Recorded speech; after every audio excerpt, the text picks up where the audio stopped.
Well, hate to be the bearer of bad news, but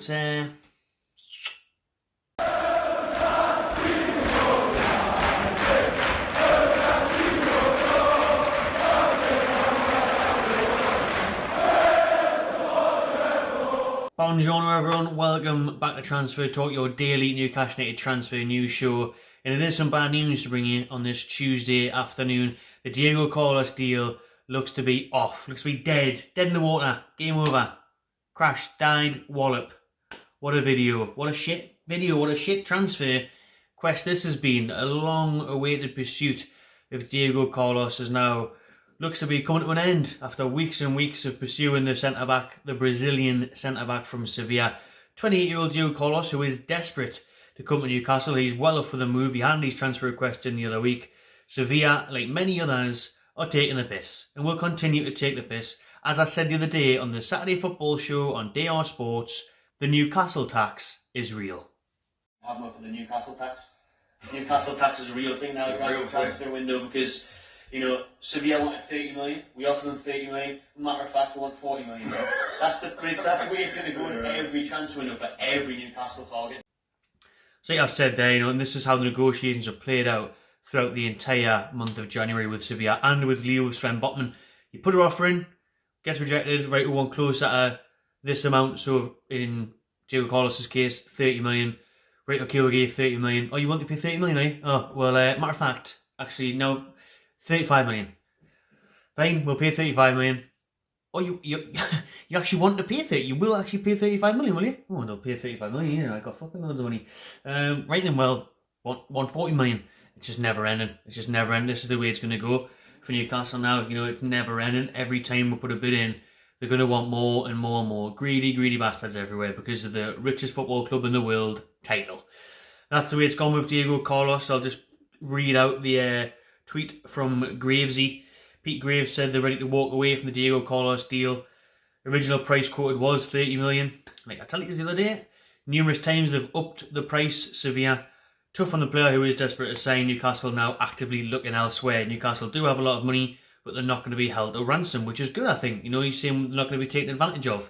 Fair enough. You know, everyone's going to be trying to take advantage of where the new owners are setting a precedent where they're not just going to splash the cash. They have got the money to do so, but they're not going to waste it. They're not going to spunk it just for the sake of it, just because it's there.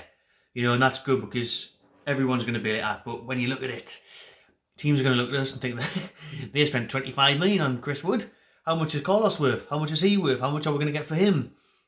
So, you know, that's... His Wood was obviously a release clause in that, like, but we're always going to look at this now. I mean, what I try and compare it to is, like, look at Ben White. Ben White was £50 million from Brighton, and that was because he was English and younger than Deigo Carlos. But Deigo Carlos is one of the best defensive records in European football at the minute in Sevilla, in La Liga. One of the best defensive records their team has. He's won the Europa League. You know, he's fighting for the Liga at the minute. He's in his prime. 30 to 35 probably was about right. 38 to 40, it is a bit much, but if you spend 25 million on Wood, are you not just going to pay the extra 10 million for a Deigo Carlos? Don't know. We'll see how the other targets play out, because obviously Badashil and Tarkowski and the rest of them, all them are going to cost a fortune as well. So unless they end up with that Hungarian centre back who a bit more realistic money terms than everyone else. It's going to be like this with everyone. Everyone's going to be asking for a premium, and then we'll pay the premium, offer the premium, and everyone wants a double premium, extra premium, premium on premiums. It's just where does it? When does it end? Do you know what I mean? How does it end? You have to just pay over the odds. That's the way it's going to be now for Newcastle. Like, so after weeks and weeks of trying to get Deigo Carlos, the player wanting to come, agreeing these wages, he was going to nearly triple his wages, coming to Newcastle from Sevilla. The Spanish side are taking the piss, taking the paella, and they're not selling. Not at that price anyways. Maybe they'll come back later in the window, next few days, tail between the legs. Can't see it happening. Move on. Next, gonna have to move on and go to the next one now. Newcastle owners have made big offers throughout this window and are still working on more.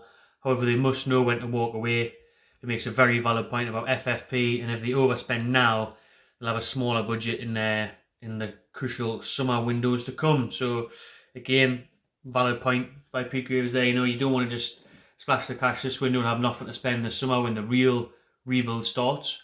Although if we don't splash the cash this January, then there's a real possibility of us going down. Another one to scratch off the list is Atalanta's Ruben Gosens, you know, the wing back, the left back, looks like he's off to Inter Milan.